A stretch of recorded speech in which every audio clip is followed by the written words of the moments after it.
Hey, what's up, guys? This is Brian from Whisper Status 74, and this video is based on a comment or a question that I got on the channel. I'll do these from time to time, but I want to do this one because I've been getting a lot of questions on the same subject on whether you should buy a new display with HDMI 2.1, 12-bit on the horizon, and also 8K is what I'm hearing a ton about now.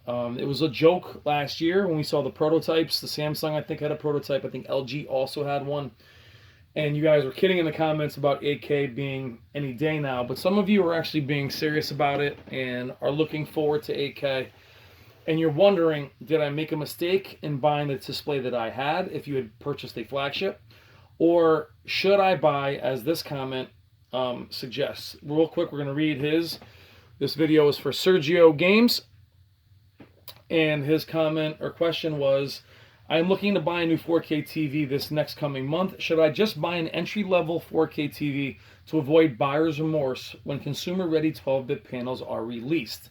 Now, I did a video a few months back, or maybe a month back, talking about 12-bit panels and HDMI 2.1. I referenced Vincent at HD TV Test and linked his video, as he was thinking, and I agree, that they're probably about 2 years away from being able to be purchased, and probably an additional year from implementation of really taking advantage of that tech.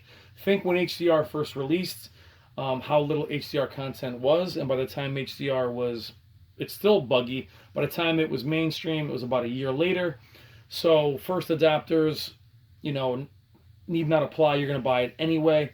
This also goes for wealthy people that don't mind buying brand new displays every couple of years. If you have the money, then this doesn't apply to you either.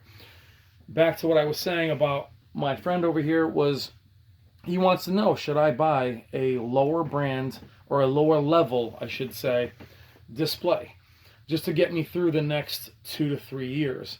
And why I don't recommend doing that is there's so much great content now. You're not going to rewatch these films again, or you may, but all these good shows, and not just on Netflix or Amazon or Hulu, the gaming space. If you're going to play Red Dead, you're going to play these games for 15, 20 hours, you're not going to go back and play them again in 4K or in HDR. So I would think that if you're going to make a purchase and you're going to do your research, you shouldn't be worried about micro LED. Not yet anyway, as I haven't, we're just going back to micro LED. I haven't seen any micro LED out in the wild yet. That's far away. It's going to be amazing if it comes out. But you're not, how can I say, you shouldn't be afraid to spend the money to get the display you want. Now, it's different if you're talking about flagships. Now, what I mean about a flagship, I'll go back to my original point. If you're going to spend the money on a 77-inch OLED, a 75-inch Q9FN, a Z9F, what's another one? An older Z9D. If you're going to spend your $5,000 to $7,000 to $10,000, I would think that'd be a display that you want to hold on to for 3, 4, 5 years, I would guess. Now, if you do buy, like for me, this is Sony 900E, I can easily move this to another room and purchase another display when something is clearly better than it. But if I had kept my older displays, my KS9800, which was about $10,000, I wasn't looking to buy another display forever. I was looking to hold on to that because that is a huge purchase. So back to his question, should he buy a lower level TV that maybe doesn't have the best HDR? Again, my point is, you're not going to rewatch all this content, and the content is here, and it's here right now. Now, is it the best content that's ever going to be there? I don't know. I think we've kind of gotten to a point where HDR is being implemented. It's still a little spotty, but there's some great movies, some great Blu-rays. So I think you should buy according to your budget. If you can't afford a display that is flagship, don't obviously stretch yourself. But I think you should get the display that you're going to live with for a few years. Unless you're dead set on waiting. But if you wait that way, you're always going to wait. If you're waiting for a graphics card that does 4K at 60 at the highest settings, well, you can't be buying 2080 Ti's because they can't do that on every single title yet either. So you could be waiting. In the meantime, all this content is going by. So all the games I have, all the 4K titles, all the movies, I haven't even watched them or really spent or really used the content like I should. The same also goes for those of you that have 4K displays now. I have a friend that has a Samsung JS. It doesn't have HDR. He's very happy with just the resolution bump. Now, is he going to go buy a... Now, for him, I'd tell him, yeah, wait for the 12-bit panels. You know, wait until... Because his display is perfectly fine. It looks great. Then maybe he should wait. If you just bought a display, obviously you're not going to jump until those displays prove themselves. But for those of you that are waiting to get into 4K, the content is out there. Either commit to it and buy something that you can afford that I think is going to do the job for you. But I would not just buy a lower level... again, I'm not judging any lower level displays, but I'm not saying don't just buy anything. What I mean by that too, guys, is buying anything is going to be, you're going to have your bad blacks, you're going to have your flash lighting, you're going to have your edge lit bleed. So I suggest if you want to even waste the money, you know, just buy the display that you have done your research on that'll do the job for you, as the content is there for you.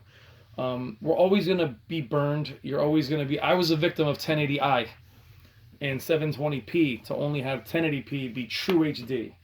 I'm a little leery of 12-bit panels because I know what's going to happen. 12-bit panels are going to be called true HDR because 12-bit is HDR, or true Dolby Vision. I know that's coming. However, I'm completely content with this display. Now, would I have bought a Z9F if they were perfect? I don't think I would have, because I don't mind waiting for the next crop to come out because I'm completely content with the display I have. But if I had bought a very basic TV without true HDR and without very good picture quality, I maybe wouldn't be quite as satisfied.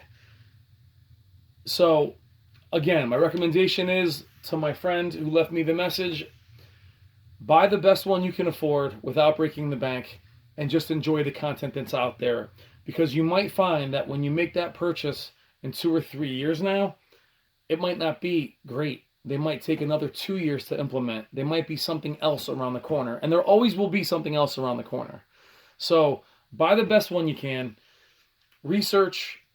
Again, if all you can afford is an entry-level display, there's nothing wrong with that. But I wouldn't purposely buy one out of fear of 12-bit, micro LED, or 8K. Now, quickly, before the video is over, 8K, guys, I want to just touch on this quickly. Most of the movies you have, most of your 4K Blu-rays are 2K upscales. Now, I know everyone wants to talk about upscaling being this amazing technology that cleans up the image. Downsampling is amazing. Downsampling takes a 4K image, downsamples it to your smaller 1080p screen, and gives you a cleaner image. You'll see that with your Xbox One X, your PS4 Pro, and your DSR feature on NVIDIA. I think AMD has one as well. Upscaling is not that. Upscaling is adding false pixels to an image to make that image fit the larger screen. So what does that mean? That means that, yeah, in theory, will it clean some stuff up? Perhaps. I find it to be more micro-blocking, more artifacting. I don't ever find that 1080p image to be much of an improvement. I typically find it to be a downgrade. It's on a much larger screen. The pixels are stretched out. There's added pixels to make the image look better. But it really is just filling it. Could you imagine what an 8K upconversion would look like? So, back to that. There is no... We have graphics cards that can't do 4K at 60, or they can, but not 100%. 8K is, you know, that much more. 2K upconversions don't look good for 4K. What do you think 2K upconversions are going to look like at 8K? 720p does not look good at 4K. How do you think 720p is going to look at 8K? So just be wary of the marketing, guys. Be wary of it. Don't get caught up in that next good thing. Try to enjoy what you have, or purchase what's out there. But just don't get caught up in the 8K thing. Trust me, guys. It's just another thing they're going to make us buy. Same thing as 12-bit true Dolby Vision. Will it be discernible? I'm not sure, but just don't get caught up in it. Don't be afraid of it. Thank you for your question, my friend. Buy the display that's out there. Sorry the video's all over the place, but enjoy what we have and go out there and buy your displays with confidence. Thank you as always, guys. Take care.